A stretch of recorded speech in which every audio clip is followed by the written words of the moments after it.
ଭମନା ବାମନେ କେତେଟା ଜୀବ ମାନଙ୍କର ନାଁ କହିଲି ଆଜ୍ଞା ଆଜ୍ଞା ପରସ୍ପର ଭିତରେ ଆଜ୍ଞା ଶତ୍ରୁତା ଅଛି।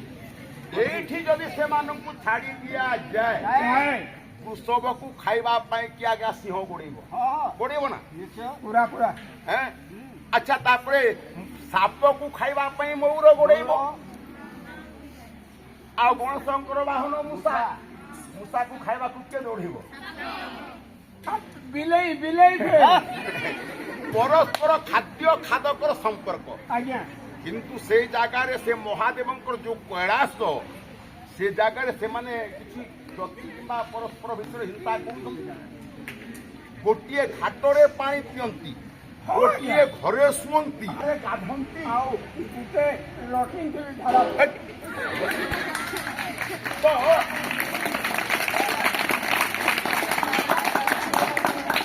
ସେଠିରେ ସେମାନେ ଖାଦ୍ୟ ଖାଦକର ସମ୍ପର୍କ ଥିଲେ ବି ଆଜ୍ଞା ଝଗଡ଼ା କରନ୍ତିନି। ଆଜ୍ଞା କିନ୍ତୁ ଦେଖନ୍ତୁ ମୋ ପୁଅ ଝିଅ ମାନେ ଏଠି ଭଗବାନ ଆମକୁ ମଣିଷ ଜନ୍ମ ଦେଇଛନ୍ତି ନା ସକାଳ ପାଇଲେ ସ୍ୱାମୀ ଆଉ ସ୍ତ୍ରୀଙ୍କର ମଧ୍ୟରେ ଆଜ୍ଞା ଝଗଡ଼ା ନୀତି ଲାଗିଛି।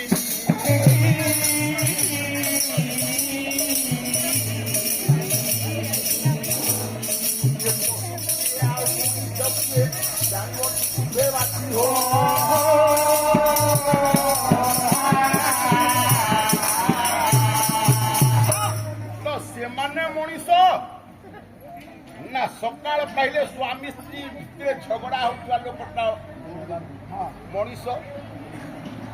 ଆପଣ ମାନେ ନିଜେ ଚିନ୍ତା କରନ୍ତୁ ଆମେ ପରିବେଶକୁ ଆମର ଯଦି ଠିକ ରଖିପାରିବା ଆଜ୍ଞା ଏଇଠି ବି ହାତୀ ପିଠିରେ ବାଘ ବସିବ। କବିଙ୍କ ଲେଖିବା ତାତ୍ପର୍ଯ୍ୟ ହେଇଛି ହଁ ଜଙ୍ଗଲ ଭିତରେ ଯେମିତି ଅନେକ ପ୍ରଜାତିର ପଶୁ ପକ୍ଷୀ ଜୀବଜନ୍ତୁ ବୁଲୁଛନ୍ତି ଆଜ୍ଞା ଆଜ୍ଞା ଠିକ ସେଭଳିଆ ଏ ସଂସାର ରୂପକ ଜଙ୍ଗଲ ଭିତରେ ହଁ ଅନେକ ଧର୍ମାବଲମ୍ବୀ ଲୋକ ଅଛନ୍ତି। ଆଚ୍ଛା କିଏ ହିନ୍ଦୁ ତ କିଏ ମୁସଲିମ ତ କିଏ ଖ୍ରୀଷ୍ଟିଆନ ତ କିଏ ଜୈନ ତ କିଏ ଶିଖ କିଏ ଇସାଇ ବିଭିନ୍ନ ଧର୍ମର ଲୋକ ଆମେ ଅଛୁ ନା ଆଜ୍ଞା ପୁରା ଅଛି ତ ଠିକ ସେଇଭଳିଆ କିଏ ଯେଉଁ ଜାତିର ଲୋକ ହୁଅ ଯେଉଁ ଧର୍ମ ଯେଉଁ ବର୍ଣ୍ଣର ଲୋକ ହୁଅ କାହାକୁ ହିଂସା କର ନାହିଁ।